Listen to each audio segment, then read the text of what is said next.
Pagbabalik sa bansa ni Mary Jane Veloso at ang mga undocumented Pinoy sa Amerika, ating pag-uusapan kasama si Department of Foreign Affairs Undersecretary Eduardo De Vega. Yusek De Vega, magandang tanghali po sa inyo. Magandang tanghali. Kumusta na po ang mga paghahanda para sa pagbabalik sa bansa ng ating kababayang si Mary Jane Veloso? Nasaan na po si Mary Jane ngayon? Gagawa ng announcement mamaya yung Indonesia. Hintayin natin to confirm na nasa Jakarta na siya today. Tapos in the next few days, malaki ang tsansa na mauuwi na siya. Sir, para naman po maunawaan ng ating mga kababayan, ano po ba yung prosesong gagawin kay Mary Jane Veloso bago makabalik ng Pilipinas? Well, ito-turn over siya sa Philippines. May delegation ang galing dito yung ako mismo, pero yung Bureau of Corrections o NBI, pupunta sila sa Jakarta mamayang gabi para ito-turn over alinsunod sa practical arrangement na pinirmahan, no? Tapos tayong gumagastos, walang sasamang Indonesia na police pag-uwi niya dito, wala. Tapos ang tingin namin anytime this week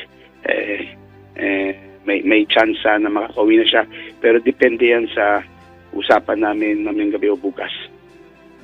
Ano naman po ang naging dahilan ng kanselasyon ng pagpunta ng mga magulang ni Mary Jane dyan po sa Indonesia?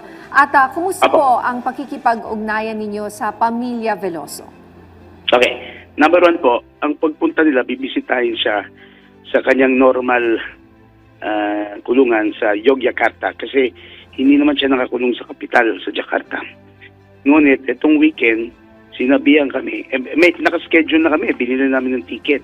Darating sila dapat kagabi, tapos itong linggo, ibisitahin nila sa kulungan. Kasi ang akala natin, baka hanggang Christmas pa, para mauwi si Mary Jane. Pero may na-receive kami nung Sabado na advisory ng Indonesia na ililipat na siya ng center sa Jakarta. Wala pa tayong confirmation pero most likely nandun na siya ngayon. Pakinggan natin yung gagawa ng press release ng mga Indonesians, no? Pag nandun na, mabilisan na yung pagka-turnover sa embahada natin, no? So dahil doon, hindi na natin pinapunta yung family. Ang the best yan, salubungan na lang nila pagdating dito. At tungkol sa pagkikipag-ugnayan, una, nabigo sila, pero natutuwa rin sila dahil alam nila, confirmation to na pauwi na talaga si Mary Jane. Ang question lang, anong petsa? Yusek, sa ibang usapin naman po, gaano po ba kalaki ang bilang ng mga undocumented Filipinos sa Amerika sa ngayon? At kailan po ba maaasahan o inaasahan ng Amerika na magpauwi ng mga undocumented Filipinos mula sa Administrasyong Trump? Okay, papaliwanag namin, no? Ang sabi ng ating tanggapan at saka ng embassy at saka mga consulates, no? Nagkaroon kami ng seminar nung early November o katapusan ng October doon sa Los Angeles para pag-usapan sa lahat ng mga konsulado natin to. Sabi nila, hindi matitiyak ilan talaga pero ang tansya mga 350,000. Okay? 350,000 ngayon.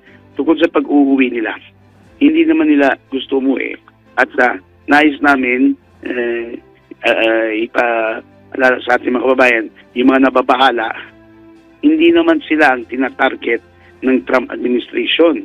Nakausap na ni President Marcos si Trump. Kung naalala nyo yung kampanya ni Trump, may 3 klaseng illegal na ayaw niya at i-deport daw niya. Number 1, mga kriminal, yung mga nasa US na overstaying or walang visa tapos gumagawa ng paglalabag sa batas, no? Yung murder, ganyan, rape. Pangalawa, yung mga security risk kasi baka may nakapasok daw ng mga terorista. Ganyan, no? Pangatlo, ang tinatarget niya, yung mga pinasok ni President Biden sa kanyang administration, ilang milyon yun. na pinapasok tapos hindi naman nagtatrabaho, dumating daw sa Amerika para lang tumanggap ng social welfare. Hindi niya tinatarget ni President Trump yung mga law-abiding na, President-elect Trump, no? Yung mga law-abiding Pilipino. Kaya, ang advice ng mga konsulado, ganun, hintayin lang natin pag nagpresidente na si Trump. Ang sabi naman ni Ambassador, kung nag-aalala sila, kusang kaya naman nila, umuwi na sila, binili na sila ng ticket kasi pag umuwi sila, baka makabalik pa. Kasi kung i-deport sila, hindi na makakabalik yan. Yung mga dinideport, parang ban na from returning to the US. Pero ayaw namin na maging alarmist kasi mahal naman tayo ng US. Kahit sinong presidente dyan o presidente dito, maganda yung ating relations. No? So, tignan natin, January 20, susumpa si President Trump. Tignan natin, masaya si President Marcos nung nag-usap sila. So, ang tingin natin, baka maganda yung pinag-usapan nila dito. No? So, ang advice namin sa mga Pilipino, always keep in touch with the consulate. Just be law-abiding, yung kahit na wala kayong papeles, pero hindi naman kayo gumagawa ng mga paglalabag sa batas yan, kunyari nanakaw o ganyan, nagsasmuggle, nagbebenta ng drugs, at most likely, hindi po kayo matideport.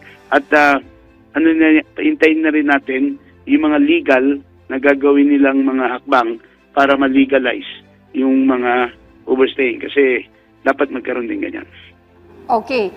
Okay, so ano naman po ang assistance na ibabahagi ng ating pamahalaan para po sa mga Pilipinong undocumented sakaling nais nilang umuwi ng bansa? Apo, kay Pilipino undocumented, i-assist yan. First of all, pag wala talagang pera, pag kawalang pera, patakaran niya ng pamahalaan, no? Binabayaran natin yung ticket. Pero ang usapan dyan, pag uwi sila dahil overstaying, hindi, huwag na babalik, no? Pwede natin bayaran yung ticket. Pero pag dinideport na yan, hindi na tayo magbabayad yan. Yung US government ang magbabayad. Kaya may nagdududa kung talaga i-deport nila kasi mahal yun, 300,000. Mahal yun, times $1,000. Mahal yun. Pero ang gagawin natin, para hindi na tumagal sa preso, papabilis natin yung release ng kanilang travel documents para pag hinuli, makakawin agad. Ngayon, pagdating ito, sabi ng ibang departments, halimbawa yung DMW, bibigyan nila ng financial assistance, educational assistance. So, tingnan natin pagdating, no? Pero yung ticket, meron tayong patakaran, bumabayad tayo para sa mga indigent, no? Yung mga walang kapera-pera. Pero kabayan, tingin ko, alam naman natin may pera mga yan. Pero kaya nila maka-afford ng ticket, no? Pero tingnan natin kung talagang gusto nila umuwi. So far, wala pang humihingi ng ticket umuwi. Wala pa, kahit isa. Yusek, di rin po maiwasan ng ilan na matakot dahil baka makulong sila kapag lumapit sila sa ating embahada. Ano pong masasabi niyo dito? Wala sa amin magkukulong kasi hindi naman kami yung law enforcer ng United States. At mas lalong, hindi kami magsusumbong, hindi kami mga marites. Obligasyon ng pamahalaan na protektahan lahat ng kababayan natin sa ibang bansa. Sila ay ating mga overseas nationals, parang representatives ng Filipino nation yan. Hindi na rin kukulong. At kahit na ba may nakita kaming patakaran na rin, nakita namin, nagpadala ng, may pinakitang fake papers, yung dating passport fake, hindi namin pinapahuli. Hindi po. So, wag sila mag-alala. Mga kababayan, kung meron kayong mga kamag-anak doon, wag magtubili na magsadyang pumunta sa nearest embassy or consulate. Meron sa Washington, meron sa New York, meron sa Los Angeles, sa San Francisco, sa Houston, at sa Hawaii, Honolulu, meron din sa Guam. So, punta kayo doon. Kung kailangan lang nyo i-renew yung papeles. Pangako po namin, hindi kami manguli. Hindi kami mga marites o hindi kami mga magbibigay.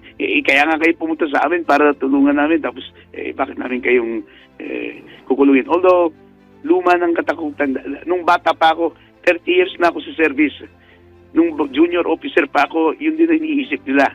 Pero walang tiga-embassy na manghuhuli. Maliba kung meron tayong extradition treaty, merong kunyaring kasunduan na si so-and-so, itaturnover.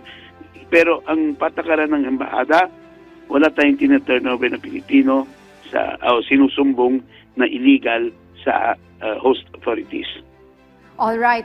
Maraming salamat po sa inyong oras, Department of Foreign Affairs, Undersecretary Eduardo De Vega. Maganda nga po and happy holidays. Merry Christmas.